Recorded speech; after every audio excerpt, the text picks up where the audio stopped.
देवी माँ के 3 रूपों का चमत्कार। बहुत समय पहले की बात है। एक छोटा सा गांव था जिसका नाम था घोघरपुर। ये गांव पहाड़ियों और खेतों से घिरा हुआ था। मिट्टी की खुशबू, पक्षियों की चहचहाहट और तालाब की ठंडी हवा इसे स्वर्ग जैसा बना देती थी। लेकिन कई सालों से यहाँ के लोग परेशान थे। बारिश सही समय पर नहीं हो रही थी, खेतों में फसल सूख जाती थी, व्यापार ठप था। लोग दुखी होकर भगवान से प्रार्थना करते रहते। गांव के बुजुर्ग कहते थे, लगता है हम देवी माँ को खुश नहीं कर पाए हैं। एक दिन गांव की चौपाल पर सब इकट्ठा हुए। बच्चे, बूढ़े, औरतें, सबने मिलकर कहा, इस साल हम नवरात्रि बड़े धूमधाम से मनाएंगे, माँ दुर्गा को खुश करेंगे। तय हुआ कि इस बार 9 दिन तक अखंड ज्योति जलेगी, हर दिन की पूजा होगी और गरबा डांडिया भी खेला जाएगा। गांव की औरतों ने घर घर जाकर दान इकट्ठा किया। बच्चों ने रंग बिरंगे झंडे लगाए। जवानों ने मंदिर और चौपाल को सजाने की तैयारी शुरू की। नवरात्रि का पहला दिन आया। मंदिर में घंटियां बजने लगी, शंख और ढोल नगाड़े गूंज उठे। पूरा गांव रोशनी और फूलों से जगमगा उठा। रात को जब पूजा चल रही थी, तभी मंदिर से तेज प्रकाश फैला। सबकी आंखें चौधिया गईं और उसी प्रकाश से प्रकट हुई देवी माँ के 3 रूप। माँ दुर्गा लाल साड़ी में शेर पर सवार, त्रिशूल हाथ में। माँ लक्ष्मी कमल के फूल पर खड़ी, हाथों से सोने के सिक्के बरसा रही। माँ सरस्वती सफेद वस्त्रों में वीणा बजाती हुई। पूरा गांव नतमस्तक हो गया।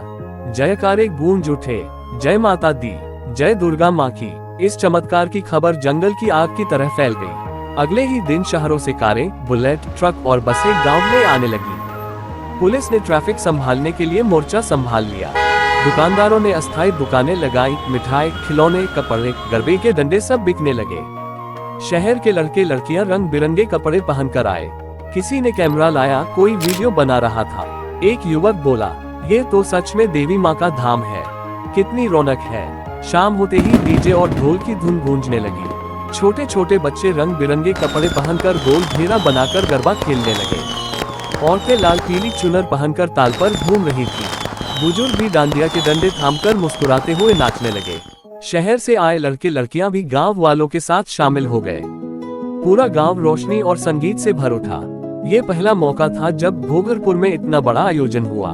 सबने मिलकर भक्ति और आनंद से माँ की पूजा की। नवरात्रि का छठा दिन आया।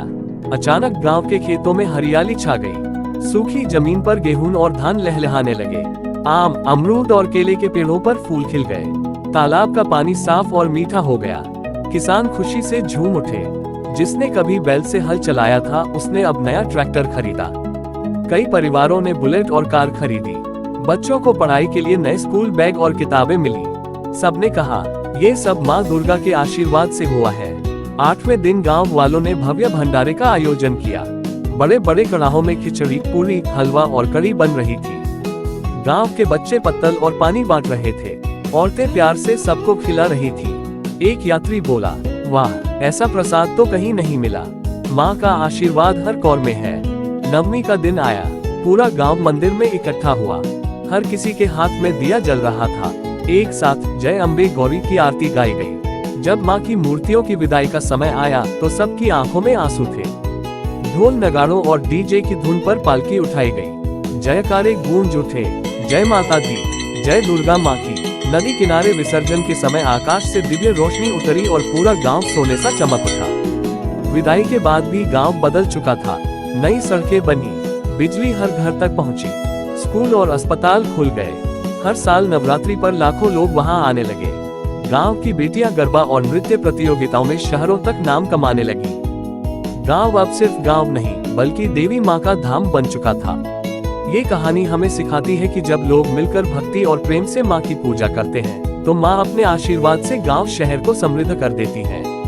माँ के आशीर्वाद से अंधकार मिटता है और रोशनी फैलती है। सबकी आवाज, जय माता दी, जय दुर्गा माँ की।